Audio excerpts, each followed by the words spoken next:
Hello and welcome to Right Hive's panel on Be Discovered, How to Help Readers Find Your Book. I've got panelists with me here today to talk about it. I'll let them introduce themselves. Hi, I go by the pen name Mars D. Gill, and my debut novel, Letters from the Queen, it's on Amazon. It has been received with great reviews and ratings there. And my upcoming book is called Land of Dreams, due to release soon. It's a women's fiction, subgenre domestic, and is an own voices narration of what it is like to be a Sikh immigrant family living in America right now.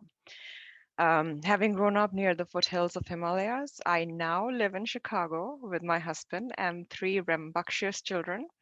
When I'm not mothering or writing, I work for Allstate Insurance as an enterprise coach, having served in the information technology field for over 20 years.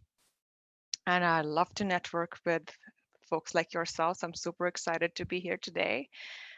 Do look me up on social media. Mars D. Gill is my handle everywhere.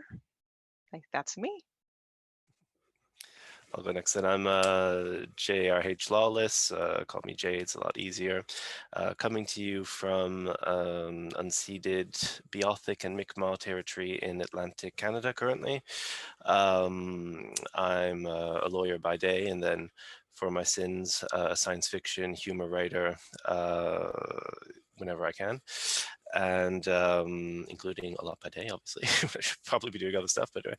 And yeah, so I'm a repeat offender, 2020 mid-pandemic debut novelist with so Always Greener, which is my first title that came out from a small press called Uproar Books early last year, and then a bit later on last year, the sequel, The Rude Eye of Rebellion, both of which have done relatively well. Rude Eye won prize for best positive fiction, positive future novel in 2020. Relatively small awards. Well, cross fingers for the awards to see some coming up, even though that's very, very ambitious. But who knows? It's all stuff I'll be happy to talk about as well. The experience, even with all the extra challenges of the pandemic, obviously, and working with being an agent author, working with a small press.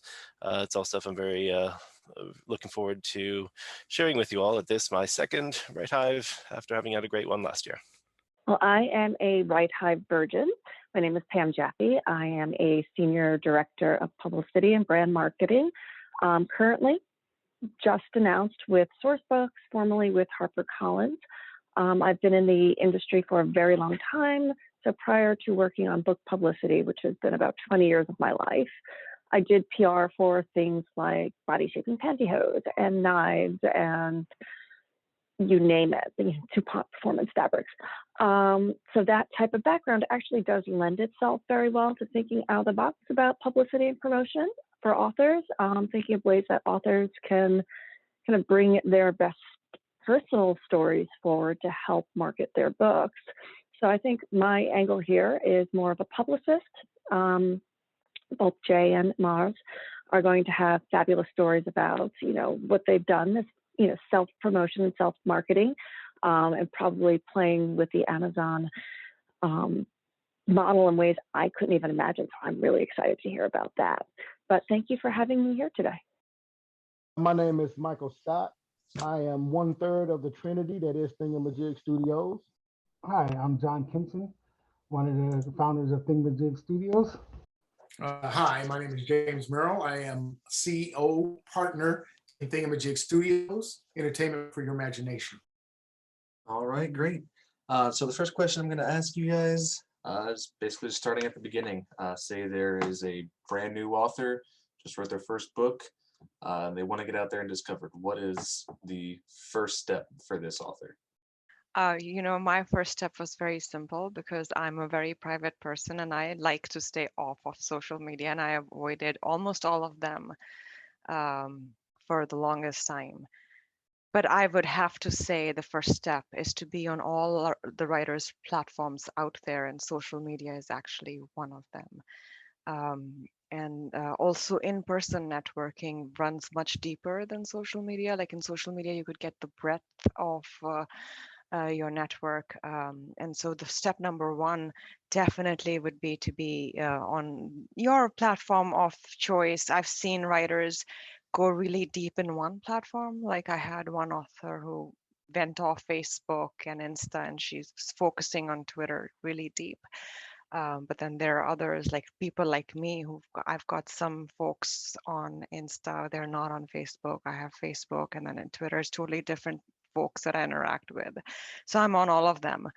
Um, an area that has really helped me locally is local writers groups, book clubs, even NaNoWriMo, because I am a NaNoWriMo writer. That has really helped me network and meet other authors locally. And brands take years, and I'm sure, Pam, you can attest to this. It takes a long time.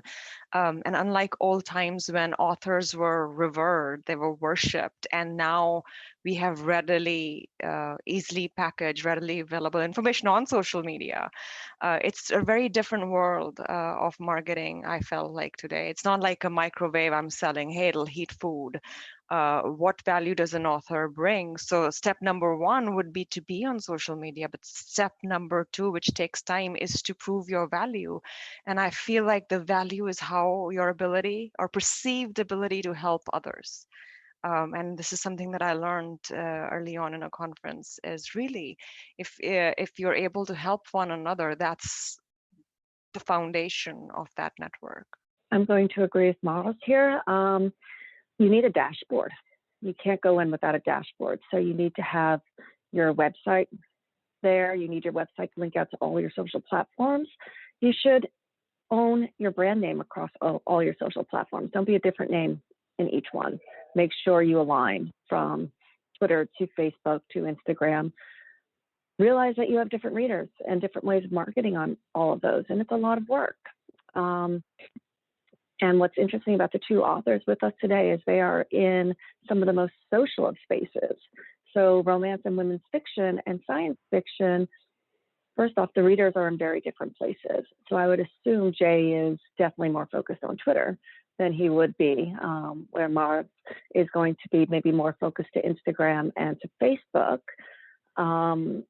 Maybe, avoiding Twitter a little bit more because of the type of readers that seem to be pulled to either. Like Jay, you may even be on Reddit. That could be your spot. Of course, new platforms are popping up all the time, so you don't know where you're going to find people. I'm trying to think of what else advice I can give just at this moment. I do think that it's vital, like Laura said, and I hope that me giving it some sort of accent is not bothering you, but it's such a beautiful name. I'm playing with it as I say it, so yell. But you need to make connections within the author community. So yes, Nano is very important. Yes, local writers groups are very important. If you're within a genre, it's very important to connect with other authors. I realize that, you may not be a member of RWA or SIPWA or Horror Writers of America or Mystery Writers of America. But if you can get yourself a circle of, like Jay was saying, of like minds, so that when you launch your product, you've got a circle of authors that will help you promote and will help you amplify your message. If there's an author that you're modeling your career after, it's a good spot to start and just reach out to them and say, I respect you. I've been watching you. You are such an inspiration to me. Don't go asking them to blurb your book right away, but just let them know that they've inspired you and build up that conversation, because that's the type of relationship that down the line in communities like these two genre communities, mentoring is essential. And authors are very open to mentoring other authors, but you want to build those relationships carefully and respectfully. That's so absolutely on the money, because both personally, you've done an excellent diagnosis there, so really real professional skill there. But even mentorship, I am a member of SIFWA. I've been for a while now, and I'm actually quite involved. And I have done multiple CIFWA mentorships, talking about mentorships, which is a great program that they have specifically for science fiction, fantasy, potentially horror writers, speculative fiction as a whole, where you do not at all have to be a member. They do it maybe about 2 times a year, sign-ups, and then matching. It's a lot of work, but it's well worth it. Matching all these applicants with potential mentors at different periods of their different steps of their own careers, where they can really bring a maximum amount of value to the mentee within that mentorship, and that's something that I really love to do. The only thing I could add to what you said, which is excellent, is maybe that notion of getting discovered.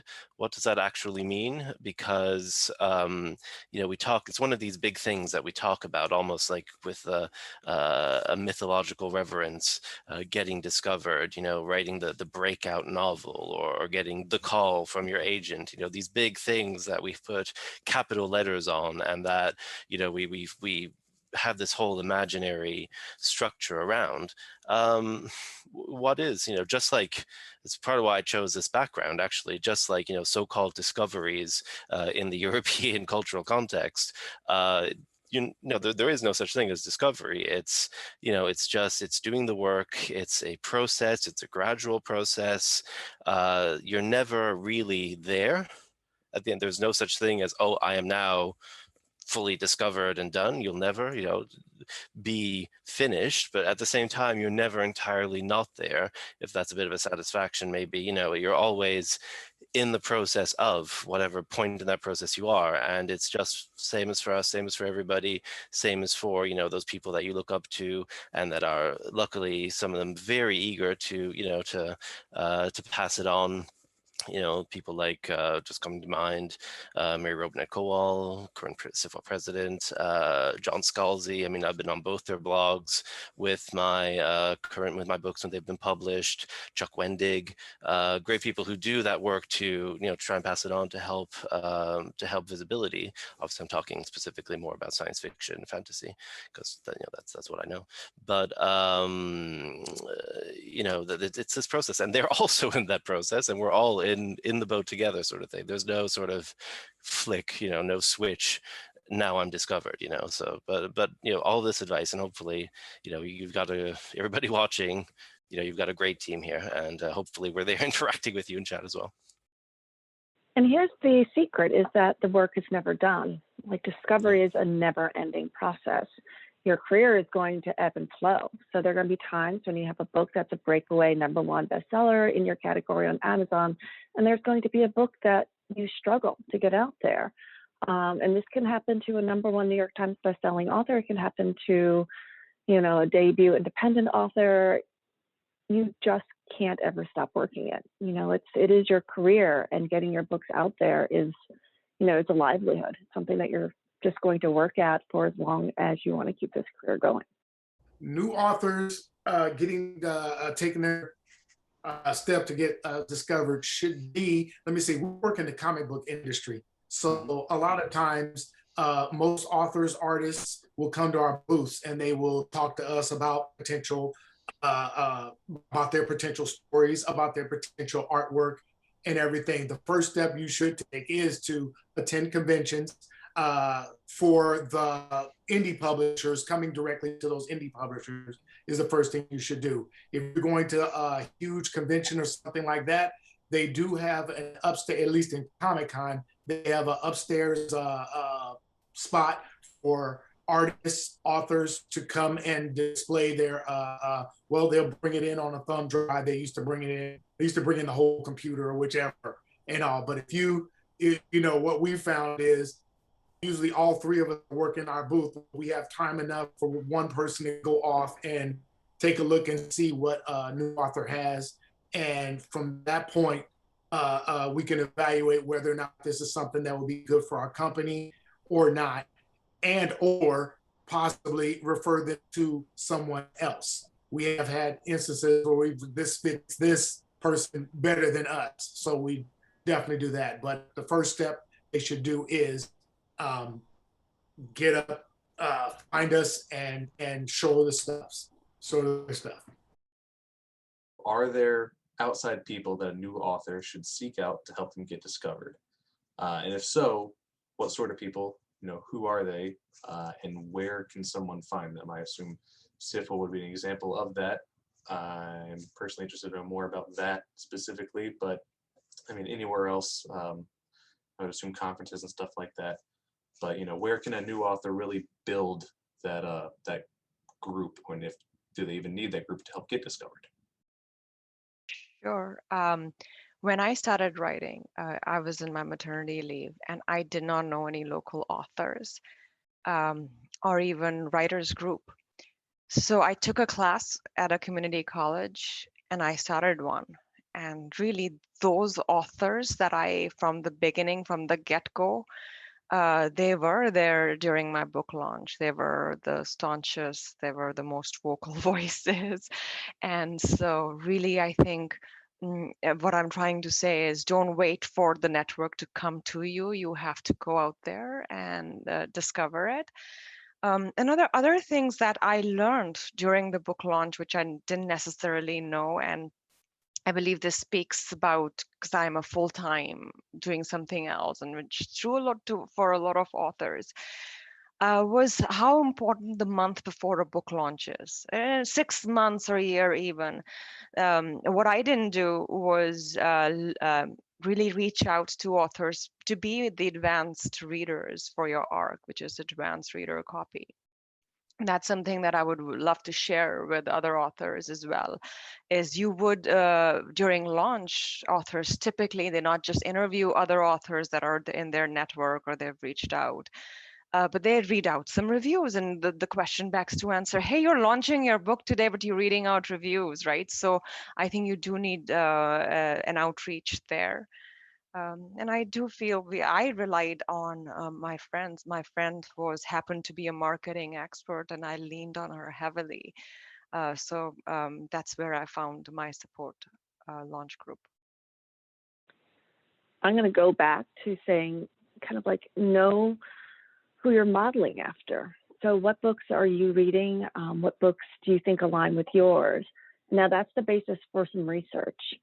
Are there groups, whether they be on Facebook, whether they be, influencers who have huge, or even not huge followings on Instagram? Is it a Twitter, a Twitter thread? But sorry, this is hard to formulate, but you need to put yourself into the conversations that make sense for your book. So is there a group where they're discussing books like yours that you can join? And you can be part of the conversation, not centered on you, but you can be part of the conversation in the months, in the years leading up to your book coming out, so that you become a known presence and you get equity in that group. And when it's your turn and when it's your book, you can become the featured guest, the featured speaker. You can get those people to be your beta readers, to be your advanced review readers, to get the reviews up and out on sale day. Like Mara said, making sure you have reviews out there on sale day or as close to as possible is important. We talk a lot about Amazon algorithms, and I don't know how they change year to year, but I do know that if you want your book to start popping at all, you need a certain number of reviews on Amazon, aligned to your on sale period and going forward. So let's say you have 25, 35 reviews, you're going to pop up a little bit more than a book that is just out there in the ether with nothing. So doing your footwork and getting your voice out there prior to pub is really important. Josh, you had spoken about writers' conferences and all of that. They're harder in this day and age. I do give Bright Hive a lot of credit, and I think Nano has been more important than ever, given, the year that we've had. Nano was off the rails helpful for most people who couldn't go to conventions. Whether it be going to BookCon, if there were a BookCon, sadly no BookCon, but meeting other authors, going to panels, asking questions, in areas that align with what you want to do. So you're going to meet people and you're going to learn about your craft, and you're going to take the steps to search out what makes sense for you. Use Google as your best friend, try to find the assets you need and the authors and the readers and the influencers who are going to help get your name out there. Yeah. Again, can't agree more. Just to see what I could add. I suppose it depends a fair amount on where you are on your own journey professionally as an author. You're just starting out, even if you haven't, maybe you're writing short stories, maybe you have some manuscripts, but you're not comfortable. You don't think it's at the point where you've done everything you can to it, and you're ready to go out query on, to bring it out to the world, or to attempt to at least. Immediately there, people, things.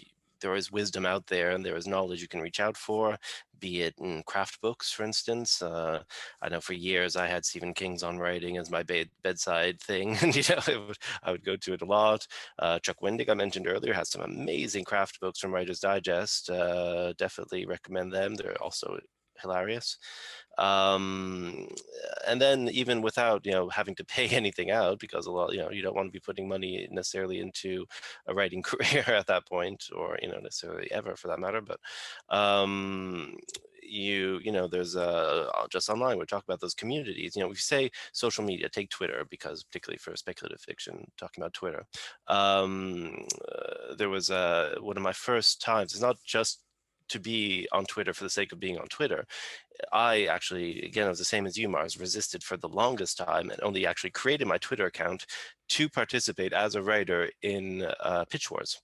Pitch Wars being an amazing annual event, which, yes, leads down the line if you are part of the tiny percentage, of a percent of people who actually get in, selected, and then move on to have people directly help, established writers directly help work on your manuscript and then send it to the agent phase. That's not what it's about. That's what lets everything, that's the nub around which the whole event coalesces. But the actual event is about writers coming together, sharing knowledge, forming a community. And that's where I got my start in terms of community building, and also in terms of just learning what the hell I was doing and how the industry worked, because I had no idea whatsoever, and many people don't, obviously. It's such a great start for it.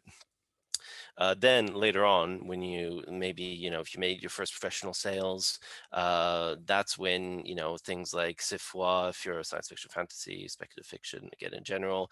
Codex Writers is another group that I'm part of, which does amazing work and is great in terms of just general support and knowledge and awareness of what's going on in the industry.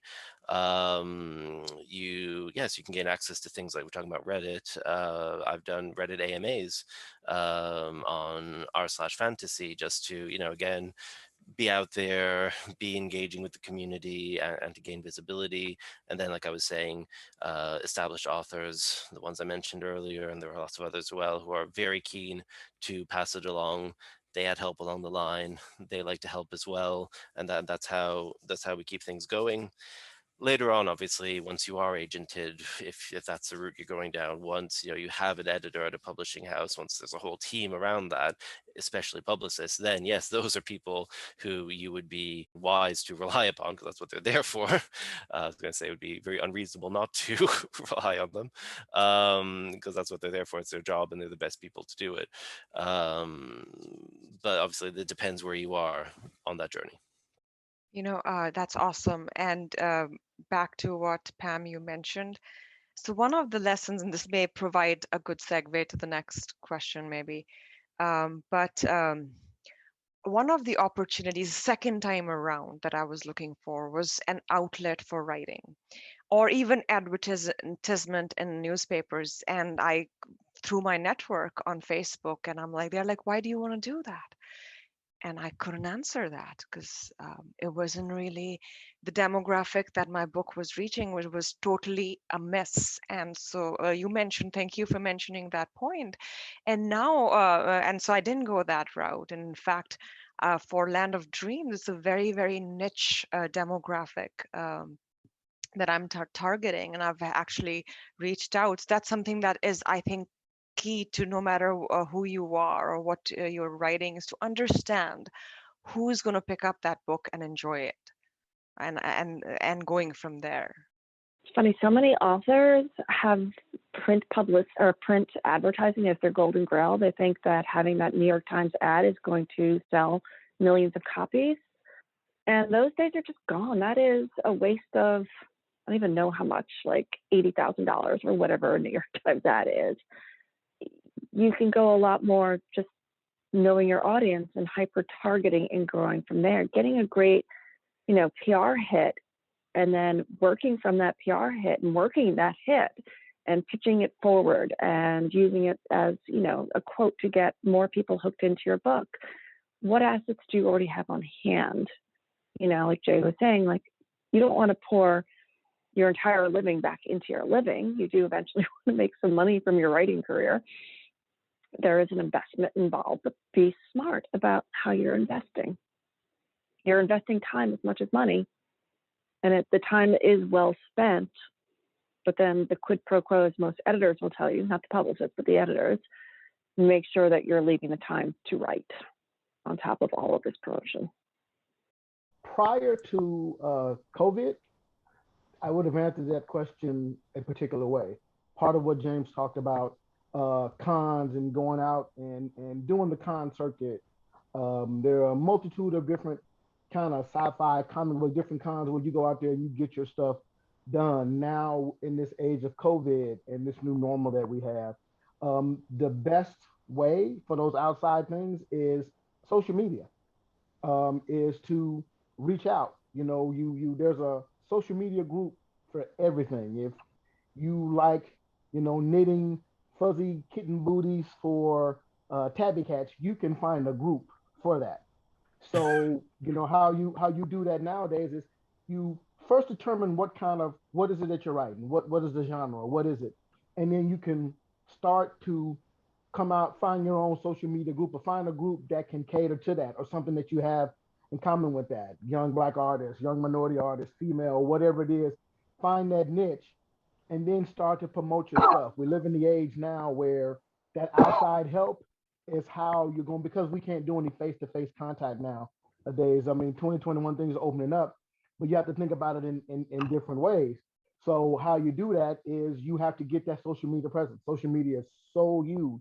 And us being, 50-ish, not being at the forefront of social media and having to learn that and figure out new ways to generate that buzz, that's what you have to do. The other thing you do is, if you do have something, you need to have not necessarily a completed project, but something to show people.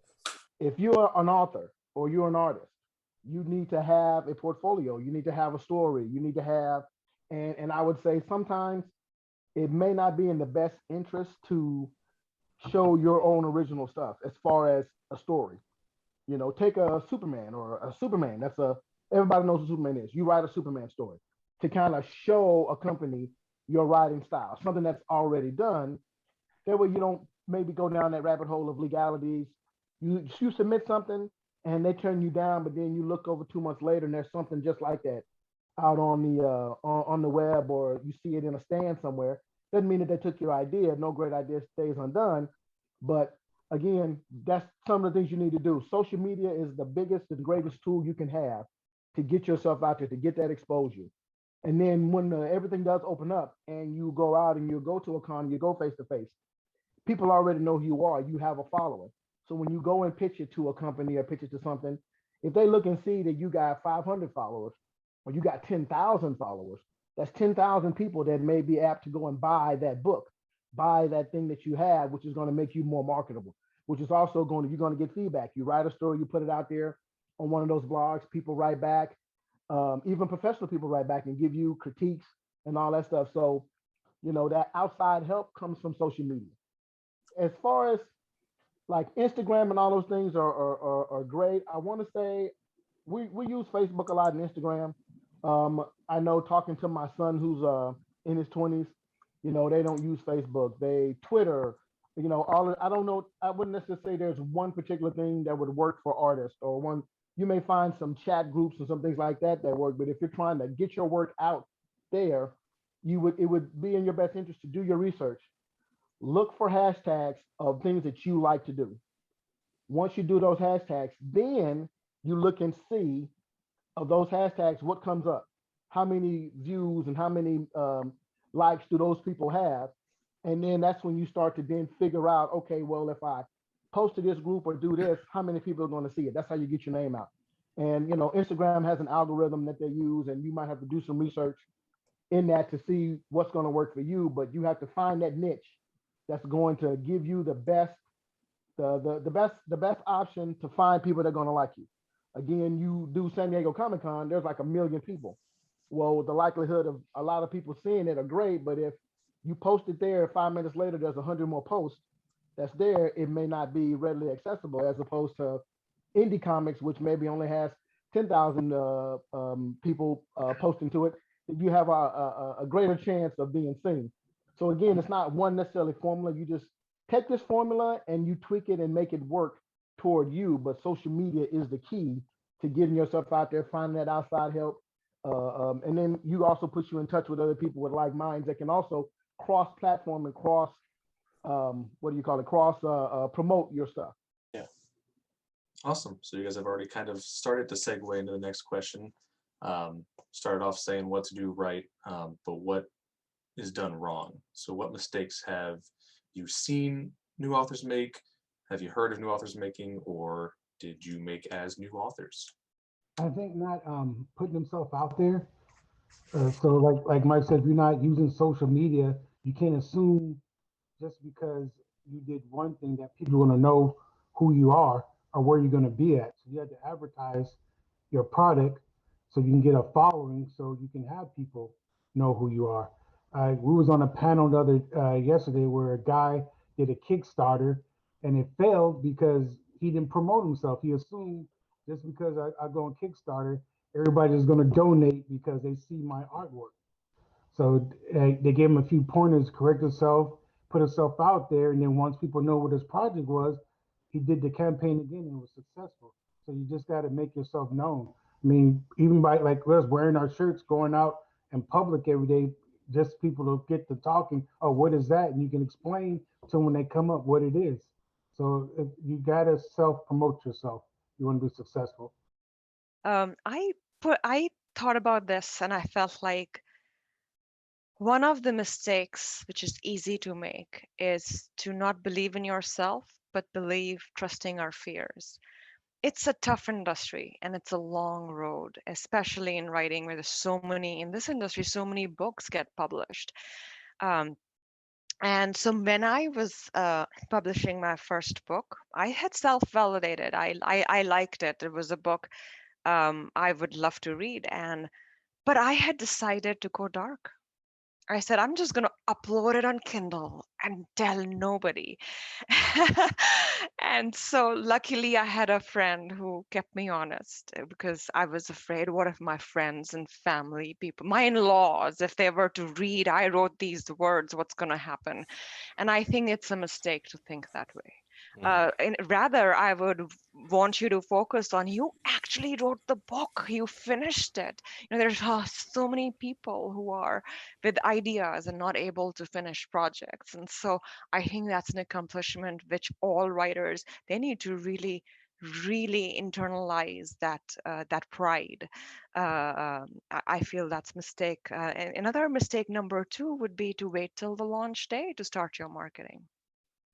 Really, that's too late. And I've studied how different publishing houses are promoting their authors. Sometimes they start a year in advance and 6 months in advance, and whether you're taking them into the world of writing, or it's a book cover release, or first dibs, or your characters through your dashboard or the website that you have. I think that's, don't wait till the launch date. Third mistake that I think new authors tend to make is they don't have a clear measure of success. Like if you define, like, what does success mean? Like for one author, just hitting the self-publish button and they're on cloud 9. For another, like even if they've sold like 100 copies or something in the first few days, it's like, oh my God, that's not good enough.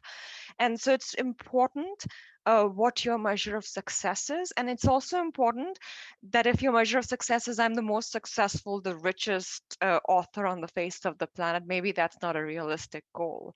Maybe your goals need to mimic how things actually work out. Like finishing a book is a goal, seeking speaking opportunities, networking, other writing outlets. These are measures of success, in my opinion. And lastly, I feel correlating sales to success um, is dangerous, and I feel like this is why, yes, you do need to write great fiction, you do need feedback. I do look at my reviews. I had a book club. I really, when people tell me I loved this, but i I love feedback, so I do listen to that. But someone told me once, and I agree, people buy when they are ready to buy, not when you're ready for them to buy your book. And it's important. So even if your sales are low initially, or there are dips, I think it's important to continue building your platform. Don't stop. It's like a slow pressure cooker that's just simmering slowly. All right, I feel like I'm constantly following you, Mars. Poor Jay. It's very much the ladies first model here. Number one, manage your expectations. I think Mars said it very well, but are you expecting to get the New York Times book review out of the gate? That's living the dream, you know? But if you're working on your own, you're working with a house publicist, it's worthwhile to ask questions like, what is manageable? What is doable? What type of advice does your team, if you're publishing through a house, or does your circle, which is equally important if you're an independently published author, like, what are the markers that make sense for you? And it is a growth, it is a growth platform. The number one thing that I've seen come back and bite an author is negativity about everything. And we were talking about this before we started, in that I took 4 years off Twitter for obvious reasons. And I came back on, and it can be a scary place. It can be a very negative place. And there are authors who are feeding into that negativity narrative. And for some of them, that's their brand and they make it work. And, they've made it big. But for a lot of them, guys, you don't want to piss off your community, So if you're really always negative and you're saying negative things about some of the biggest authors in your community, that is not going to be good for you in the long run, honestly, because we've talked about mentorship. Those are the people who you would like to come back and read your book and say, hey, this was great. I really recommend this. Because you know what the absolute number one way to get your book discovered is? Should be recommended by an author who has recognition.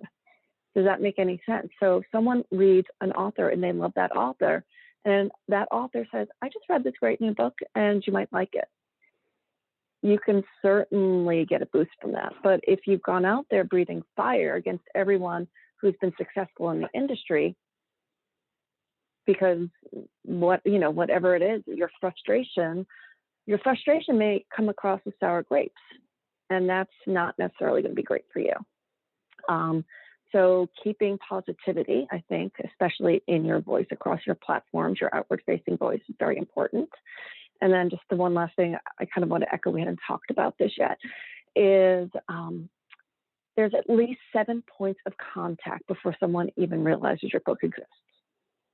All right, so that's my magic number. It's like a person needs to hear about a book like 7 times before they're even going to look it up. They may not even buy it at that point. They may think on it. They may need to hear a couple more reviews, a couple more blurbs. You need repetitive action on your book before you can get that sale. Almost no one is going to go out and buy a book that's just out there just because. Even your number one New York Times bestselling authors are talking about their books in advance. They're releasing blurbs. They're leading up to on sale day. Like, they may be driving their marketing. Their publisher is certainly trying to assist on that. But they realize that, especially now when there's so much out there, just keep reminding, don't go out in the void. And so, yes, that was really good advice from Mars. Yeah, absolutely. Couldn't agree more again. I think I'll be saying that a lot today. But I think two main takeaways. You're right, Pam. Basically boils down to don't be an asshole. Just I mean, unless that's naturally who you are, in which case, do you. But I wouldn't, I wouldn't recommend it. Just be natural and be positive. Exactly. It's so easy to be frustrated in the industry, especially when you're starting out, and to have the perception that there's some secret cabal or some, this club that you're not part of. You're putting words down on a page. You're a writer. You're not even like I say this often. You're not even an aspiring writer. You're putting words on a page. You're a writer. End of story. There's no aspiring about it. You can aspire to be a published novelist. Yes, that's a measurable, as you say, Marcia, that's a goal. But to be a writer, you're a writer, and you're part of the community of writers as much as anybody else. The minute you're putting words down on a paper to make a story. Whether that's fiction or nonfiction for that matter. It's so that's the first thing, and then the second takeaway, basically, which is effectively what Mars was saying as well. Don't hold back. Don't let don't sort of self-reject, I suppose is probably the best way of saying it. It's easy to to not go out there, to not even something as simple as querying to put yourself forward to participate in an event like Right High, for instance, or 1,000 other events and opportunities there are now, because we have to adapt.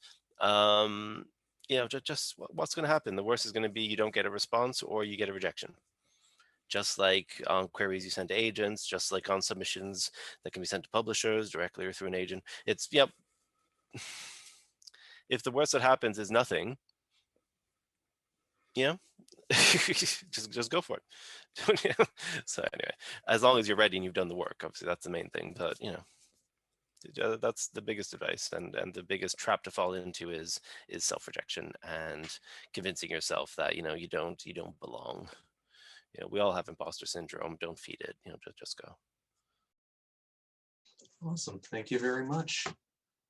Yeah, a lot of good points on that one. I like that one. So we've gone over what a new author can control themselves, but what challenges do they face? What outside forces are kind of pushing against them to be able to get noticed? Oh, wow. That's a good one. I kind of read that question a little differently in my mind. Let me see. Outside forces. Let's just say, I think of this particular subject, I kind of have to bring it back to the actual person who's the actual author that's looking for to be discovered. You're looking to be discovered. You're trying your best to get into the proper channels. What I mean by the proper channels is you have to decide for yourself what genre you're in, what exactly you're looking for. There are people that are looking to be paid immediately. There's other people who really want their artwork out there. They want it out there to be seen. They want to be known. So when you have to get yourself together to figure out what exactly it is you want, and then go upon the avenues that Mike was touching on. Go and find. If you're sci-fi, then you're not going to go to somebody that's necessarily writing comedy. We are. In particular, our group writes sci-fi, comedy, a little bit of it all. And all. So you have to know who you're dealing with when you go out there. If you go to somebody else, who's not really interested in your particular craft, they will discourage you. They will do, hey, this isn't for me, and this is not really that funny, or they won't even give you the chance. Mike and John have both talked about social media, getting on the correct social media. As Mike mentioned, you need to do the correct hashtags. If you're not doing the correct hashtags, you're just basically knocking on doors that nobody's really interested in answering that door. And when you get on social media, I have to say the more of the indie press, vanity press type junkets, if you're going to them, you're not going to have as much control on what you put out. It's very important that you get something that will reflect you, that you won't have to go through changes on, and you can have some involvement in particular things like promoting your book, promoting your artwork, promoting all of that. And it's been proven more that with independent publishers that you get a better, how can I say, family-like handling of your book, of your dreams, of what it is that you're looking to put out. So that, you know, I'd issue caution in that and stay more towards the family-oriented or family-oriented publishing companies. Okay, okay. So you're saying indie publishers are kind of the best of both worlds. You get what you want, and you also get the benefit of having a whole company behind you. Exactly, because you really want, you know, like I said, you know, there's so many different types of people out there trying to be discovered, and we're trying to be discovered. Some people just want money. Some people have an agenda. Some people have, you know, a lot of different things. So you kind of have to figure out who you are within this and go for that particular genre or that particular aim as far as what you want to actually accomplish. I mean, I'm going to start here. You never know what the outside forces are. Last June was an important time for America, and it was a terrible time for America. But there were books that went out into that market and just fell flat. And instead of the mega bestsellers getting all the sales last June, people started reading books that were important for them to read, books that had been there and been unnoticed for a long time. So the narrative changed. You don't know what's going to happen externally. You need to approach your book as a long tail. If it gets out at the wrong time, don't give up on it. Maybe come back to it. You know, let the market breathe. Let the market do what the market needs to do. There are so many tools you can come back to. So it goes out quietly, and you have to have it go out quietly because it's the best thing for the world, and it's the best, literally, thing for your brand, not to force your voice over a narrative that clashes. But in 6 months' time, maybe downprice your book and get it out there and promote that you have this great new book, you're running a sale, here's some great blurbs on it, you know, treat it like new at that point. You know, just realize what's around you and be sensitive to it. And honestly, be agile. You could switch your own sale date. You could move it earlier if you see that there's a giant competitor coming into the market space ahead of you that's aligned with your content. And maybe that's a trend that you want to ride. So you want to make sure your book is out at around the same time, or it's something you want to avoid entirely because they're going to take all the airspace. Is there something where you need to push your book out? Be flexible, be agile, you know, just look to the circumstances around you. That's exactly the experience I had last year as a debut author from a small press.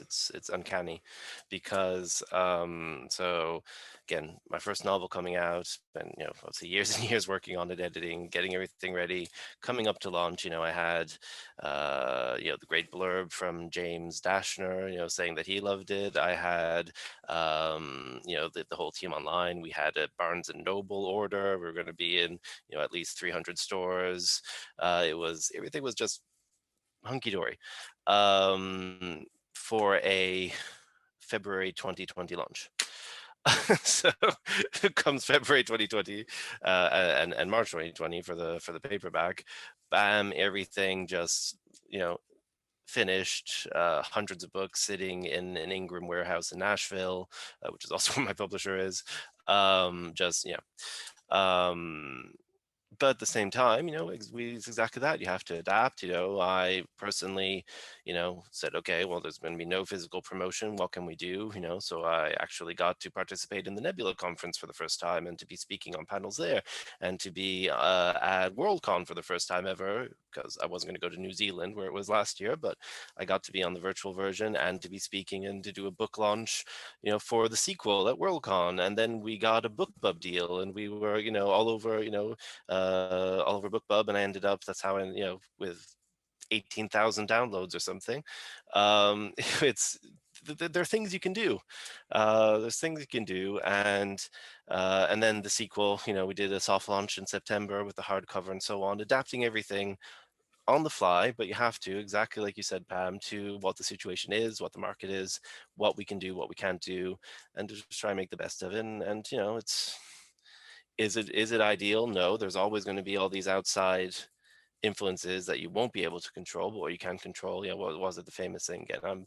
I can see the Atlantic Ocean out my window, so excuse me if I'm going to use a maritime thing. You know, you can't control the wind, but you can control how you adjust your sails, and that's basically the that's how we have to navigate steering the craft, as Ursula Le Guin said very accurately in her own craft books, which are also awesome. That's another great craft recommendation I forgot earlier. Applicable for any writer, not just science fiction, fantasy, or literary, because she is obviously spanning all of that. You know, that's what we can do. There are things we can't control. Focus on that, and focus on carrying on writing, which is by far and away the single most important thing you'll ever do. That's awesome discussion, and the market trends, that's really, in hindsight, it was something that was very ambient last June. You're absolutely right, Pam. I think you guys covered a lot of the points that I had, but one of the challenges that I had thought about was specifically for indie authors. There is because it's so easy to upload and publish all kinds of books. I don't know, maybe because of that or some other reason, there is a perception out there that if you're not represented by the traditional publishing house, that your quality is not the same. It's true. It is for real. I can tell you that even though I've read some amazing self-published authors that they are repeat self-publishers, they work for themselves, they choose that lifestyle, but the perception is for real. And once you start getting out there to turn your book into a movie, for instance, or if being in that New York Times best-selling list is indeed a goal, and when you start realizing how getting through the literary agents is all these areas that don't accept unsolicited submissions, it can be daunting. And so I feel like if you do encounter that, as I had stumbled across, and if you are one of those indie authors who works on their crafts, right, like I hired an editor and followed the same sort of steps, don't stop. Right, it is a challenge, but that doesn't mean it's a stigma that cannot be broken. And I think it's hard marketing, whether it is through traditional publishing houses or doing it yourself. So if they face these challenges, or done something themselves, something has gone wrong, or COVID, like you guys were just mentioning, if a book fails to be satisfactorily discovered, they don't reach that benchmark that they want it to be at. I feel like I might know the answer to this, and it might be very simple, but once that happens, what do they do next? Actually, a lot of here is, I think we've covered. One is don't stop. As I think all of you mentioned, readers buy when they're ready, or when the market trend, like, it washes over. It's okay to be agile and pick your timing. Other is, if you are not discovered, don't internalize it as something you're doing wrong. Yeah, it's okay to learn and pivot and become better at it. But sometimes it takes a third or a fourth book when things spike and you get like wildly successful, and then people look back and see, hey, what other books did you write? And so, but never forget why you write. Are you writing for yourself? Because at least most people I've met, they'll write for the love of it. And so it's important to continue to do that. You know what? It's interesting. In this time of ebooks, discoverability, launching, everything is so much more sped up. Like, I've come up through the ranks of mass market, right? Where it took someone 8 to 10 mass markets, a mass market a year, a mass market every 2 years, before they finally, had relevant sales. or were tapped to write that Star Wars tie-in novel that got them onto the New York Times for the first, or got them on the USA Today list or the PW list or whatever it is for the first time ever, or that co-authorship. It's work. It is work. Everything that you're going to do in life that's worthwhile is work. There's never instant success. There's never instant change. Everything's a process. Everything is steps towards the goal. If you're expecting it to happen for you the day after, keep walking. Just keep walking. It's a hike, guys. But at the end, the vista is beautiful. It's a vista you've made. It's a vista that hopefully, you've dreamed. But that's your goal. And then once you get to the top of that hill, guess what? You're going to stare at another hill. So keep walking. Yep, absolutely. Again, this is the best advice you could possibly hope for, folks. What could I add? Maybe be open to feedback. Not necessarily, even I personally do read all my reviews. Maybe I shouldn't. Even the negative ones, always, whatever, that's each their own. But even the negative ones, I think I usually find quite interesting, because for me they're usually about some of the quirky things that I do and that I assume and that I know aren't going to be for everybody, like these little etymology footnotes that I put, and which some people absolutely hate but some people love, and I sort of make jokes about the word origins of some of the words that I use and so on. It's very weird, but when I talk about feedback, obviously it's more about, it's about your critique partners, your beta readers, your editors, obviously, when you're at that point. Take that both for the present work, but also for the next thing, because there always will be and there always has to be the next thing. So this is one bit of advice I always give, which I should have mentioned earlier for newer writers in particular. Never pin all your hopes on the one thing. That's probably the worst thing we can do, and to think this is the one and it has to be the one because I've just spent 10 years working on this the one and I don't know if I have another the one in me. You do, and you've learned so much that it will not take you 10 more years to do something, and it's good. So once that's ready, you've done everything you can on that, get it out, and then try and just forget about it. Same as when you're querying, send out your queries and try and forget that that thing ever existed, and just work on the next thing and focus on that. And then you'll be happily surprised when you got some answers. Oh yeah, that's right, there was that thing that I sent out 6 months ago. Here we go. And it's good or bad, that's the best thing you can do, is just try and put it as much as possible out of your mind. Other than that, I think it boils down to what you were saying early on, Mars, about goals, about how you define your goals. If you take my own example, I'm incredibly chuffed that there are people reading my books and enjoying them. And that even if out of those 18,000 book club people, only 100 end up actually reading the damn thing, and leaving reviews, whatever. But you just got 1,800 email addresses. Don't forget about those email addresses. You have to tell that to my publisher. I'm not sure BookBub actually gives us those, but anyway. You can remarket on BookBub, I believe, to the people who bought your books. So I will mention that to my editor. But that's great for me.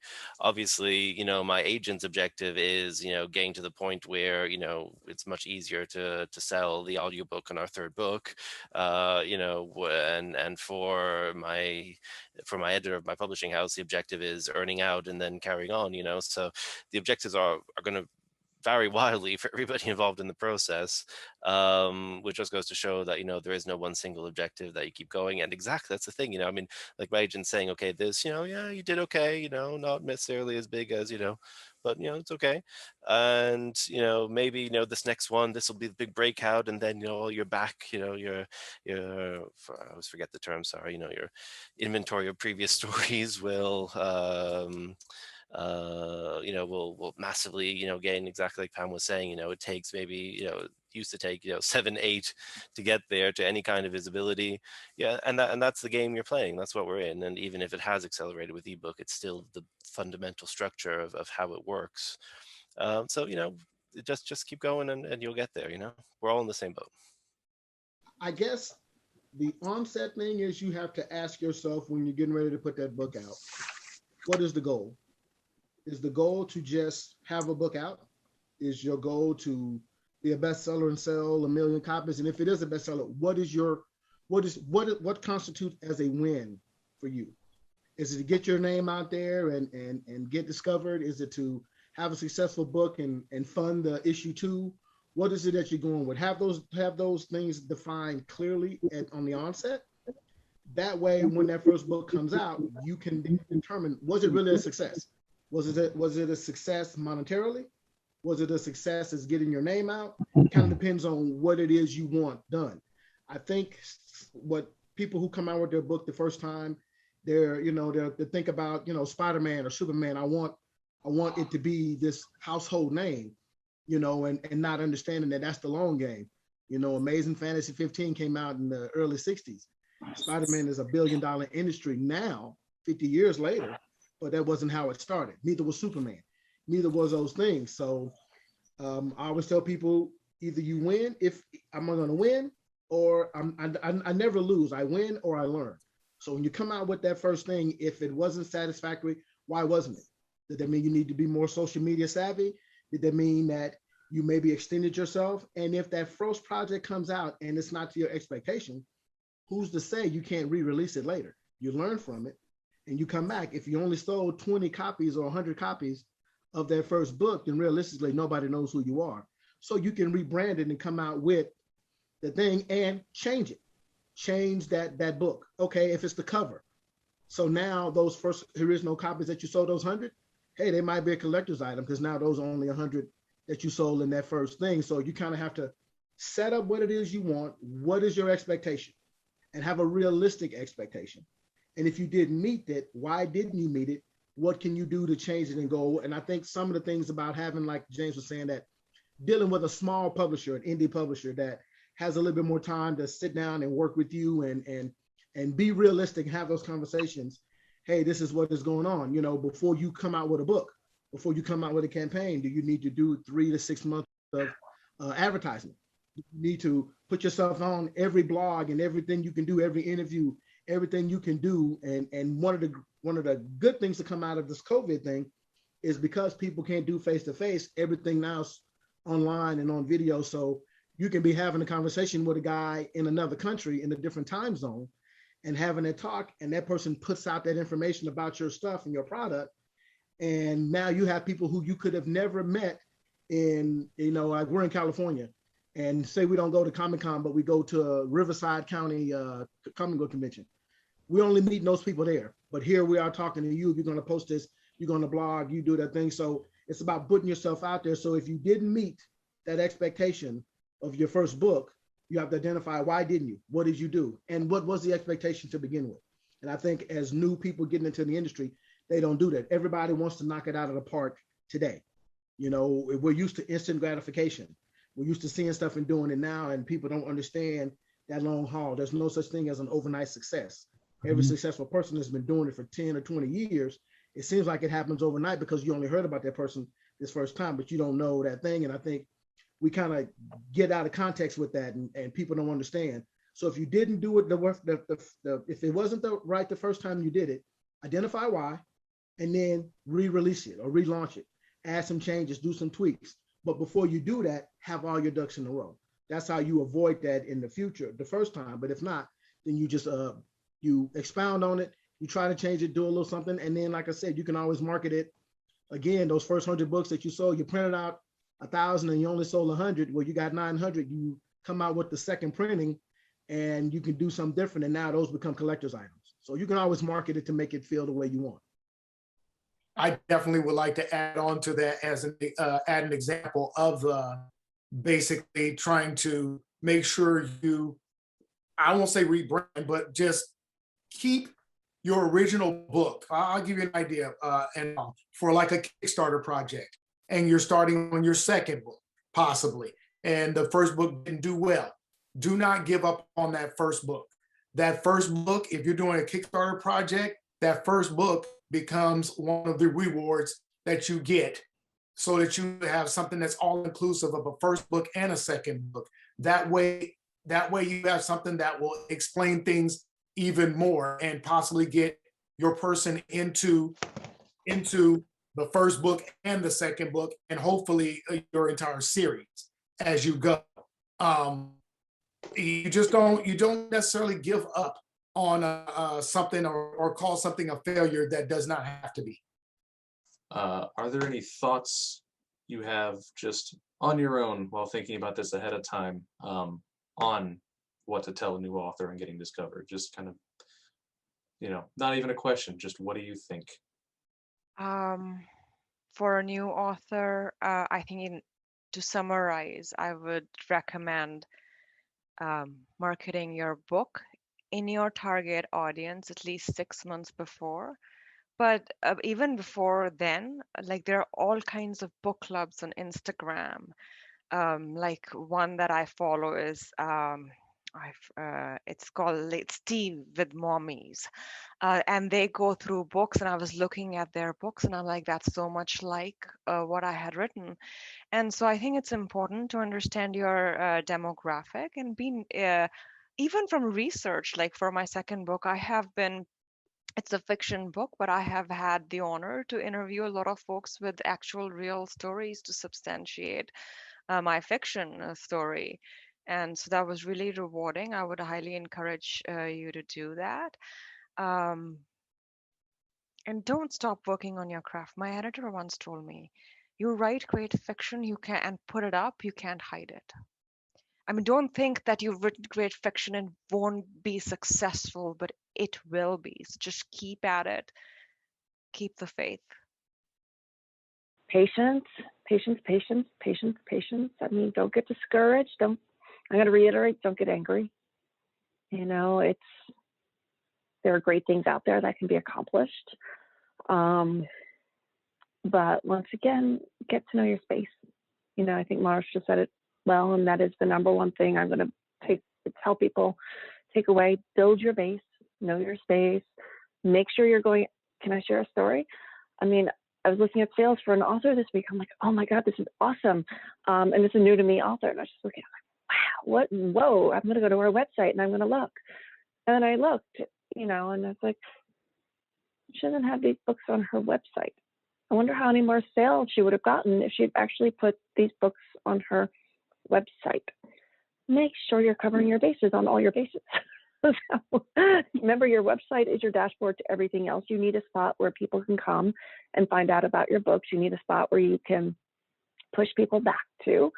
And you do need to have all that information lined up. Small things. If you're published, you finally got published. Maybe you got published with a house. Maybe you're a POD, whatever it might be. You do an event. You do an event with an independent bookstore. Don't tell people to buy your books on Amazon. Be sensitive to where you are at that time.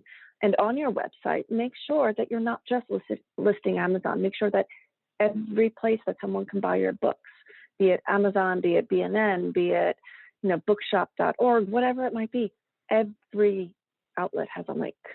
Make sure that you are giving service to everywhere people can get your books, because they are your partners too.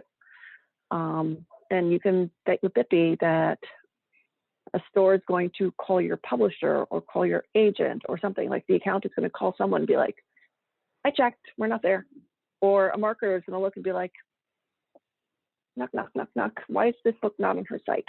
So be thorough, be thorough. Think of everything. I know that's hard. And then always, I'll say this to all authors all the time, be graceful, be gracious, appreciate the people who helped get you there, whether it be the author who blurbed you, the readers who bought your book, the bookseller who hand sold you.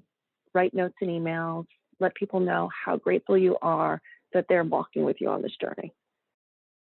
Probably sounded like a broken record at this point, but those are all fantastic points. Perhaps all I could add is that if you're here with us in the future, when this is actually broadcast, and hopefully we're there again and chat with you, you're already ahead of the curve and you're already doing the right thing, because being part of events like this, being part of panels like this one specifically, and all the other great programming at Right Hive and all the other great conferences that you can and should be part of, especially so many of them are free and open and just amazing environments to help compensate, at least in part, for the situation that we've been in since about this time last year.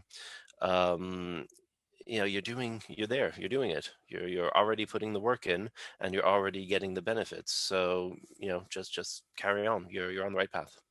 We learned in this business, everybody got their hands out. It's like when you first make your product, you find the cost. You got to find the author. Find the artist. Find out what their going rates are, and then sometimes you run into a problem where artists can only do the pencil, and then I want to only do the ink. I want to do the color and the lettering, and each one costs for that. So you try to find someone who can do it all and give you a reasonable rate to get the book, and find out what you can afford in that budget. Because you got to have a budget before you start your project, because if you go over that budget, then you end up losing money. So my thing is that learning the business side as well as the creative side is very important. A lot of artists, authors that I've seen usually have a problem with the marketing. So my best advice to that is, if you are going with a company that's not marketing you correctly, then it's up to you to take up the slack. It's up to you to get on social media. It's up to you. What did they used to do? Flyers or appearances at book festivals or anything like that. It's really up to you to control your discoverability and make up for what a traditional company wouldn't necessarily leave you in the gathers, as they used to say. It comes down to me, in my opinion, to you. How bad do you want it? What are you willing to do it? If I'm a big company and I got 1,000 people clamoring for my attention, and you submit me something, but you're not that guy that's, maybe being a bit of a pastor, coming up to me and all that stuff, I'm not gonna, that whole thing about the squeaky wheel gets the oil. So what are you doing to set yourself apart from everybody else that's submitting, and everybody's got the next Spider-Man or the next Superman in their head, waiting to be created, or the next Harry Potter or the next John Wick, whatever it is, no great idea stays unthought of. So what are you going to do to set yourself apart to get that notice? And then the stars align, you get the right notice. And if the company, and let's be, honest, this is a business. If it doesn't make dollars, it doesn't make sense.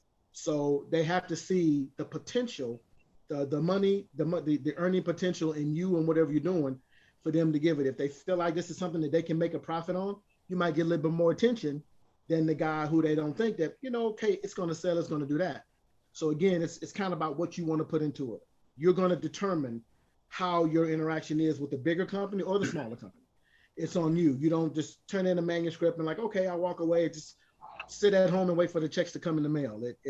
It's not that world. It doesn't work like that. And I think people have to understand it's all on you. You have to make that determination. You have to make it and realize it and bring it into fruition what it is you want, whether you go small, big company, little company, or you do the self-publishing. You're only gonna get out what you put into it. Thank you so much, guys. It was awesome. Awesome stuff. Any other closing words? Everyone's all set? Feel free to reach out. Any other questions, anything on Twitter in particular, should be right over there at Space Lawyer SF. Hit me up. Anyone want to plug any books or anything? I think I've done that a fair amount myself already. So Yeah, plug away. But once again, you want to reach me on Twitter, at Pam Jaffee, 2 F's, 2 E's. Thank you to Right Hive for inviting me to be part of this. It's been a really fabulous way to spend the morning. This has been a great conversation. I echo that. I thoroughly enjoyed my last hour of my life. So thank you, Right Hive. Thank you, Josh, for organizing. A lot of hard work went into this.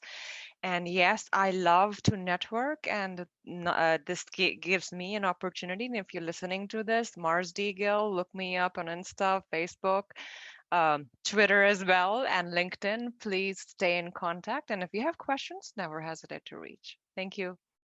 Nice. Singamajig Studios, entertainment for your imagination. Our first book, flagship book, is Me and Mr. Jones. Issue 1 is out and available. you can go to our website, www.thingamajigstudios.org. There you'll find the book available for the actual hard copy book you can purchase. You can buy the digital download version. We have t-shirts, mugs, anything we can put our face or logo on is probably on the website. Go check it out.